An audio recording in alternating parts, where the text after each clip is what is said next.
I've watched investors lose deals, lose money, and get stuck with properties they can't legally rent out. And the worst part, almost all of it was avoidable. If you're buying a short-term rental with a DSCR loan, there is a checklist you need to go through before you do anything else. Not the fun stuff like picking the property or running your numbers. I'm talking about the stuff that kills deals quietly. Today, I'm walking you through 6 categories and 15 items you need to check before you buy. I also put together a free downloadable version of this entire checklist so you can use it on every deal. Links in the description. Let's get into it. First up, legal and compliance. This is where most investors get caught off guard. There are 4 things you need to check here. Before you even think about making an offer, you need to know if short-term renting is legal in that city or county. Are there zoning restrictions, permit requirements, caps on how many days a year you can rent? Some cities have outright bans. Some are adding new rules every single year. This is changing constantly, and it is on you to know. Next, check the HOA. Even if the city says yes, the HOA can say no. Read those rules before you're under contract, not after. Third, find out what licenses and permits are required.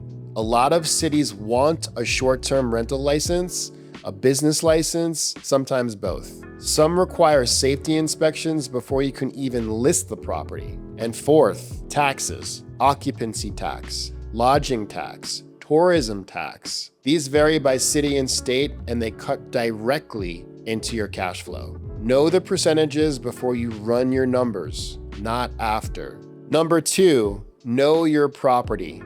3 things to check here. This is especially important if you're buying in a resort area, mountains, beaches. First, is it a condo or a condotel? That distinction matters for your DSCR financing. Second, is it warrantable or non-warrantable? Get this wrong and your loan falls apart. And third, here's one a lot of people don't think about. Is the property classified as rural or suburban? That location classification affects your lender options, your appraisal, and whether you even qualify. Some DSCR programs won't finance rural properties at all. Know what you're buying before you're in too deep. Number 3, run the real numbers. 4 items in this one.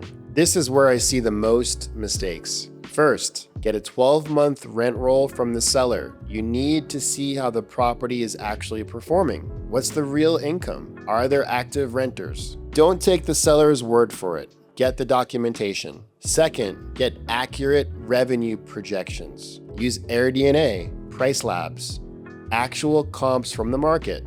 Your DSCR lender will need these to approve the deal. Third, and this is where investors get too optimistic, are you factoring in all of your operating expenses? Cleaning fees, furnishing, supplies, platform fees, utilities, maintenance. These eat into your numbers. Be honest with yourself.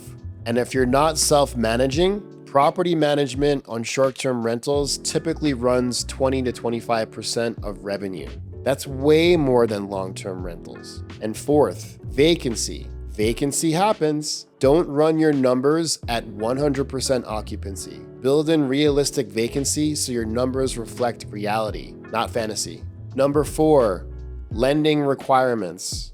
Not all DSCR lenders underwrite short-term rental income the same way. Some use 12-month rental history. Some accept projections. Some only use a long-term rent estimate. Know how your lender calculates it before you're under contract. This is one of those things that can blow up a deal at the last minute if you don't ask upfront. Talk to your broker, talk to your lender. Get clear on what documents they need and how they're going to value the short-term rental income on that specific property. Ask early, not late. Number 5, protect yourself. 2 things here. First, insurance. Standard landlord insurance will not cover short-term rental activity. You need a policy that specifically covers short-term rental use. Liability from guests, property damage. If something happens and you don't have the right coverage, you're exposed. Second, have a backup strategy. What happens if short-term rental laws change? What if revenue drops? Can this property cash flow as a long-term rental? Your exit plan matters to you and your lender. Don't buy a property that only works in one scenario. And number 6, this is the one that separates good deals from great deals. Is the property near demand drivers for repeat renters? Think hospitals, business districts, downtown areas, universities, traveling nurses, corporate relocators, contract workers. These are reliable repeat renters. A property near these demand drivers can mean steadier income and less vacancy than a pure vacation rental. Don't just think about tourists and weekenders. Think about who's going to book this property 52 weeks a year. That's the checklist. And they can save your deal or save you from a bad one. Grab the free download in the description. If this helped you see something new, I'm putting out content like this every week. And I'll see you in the next one.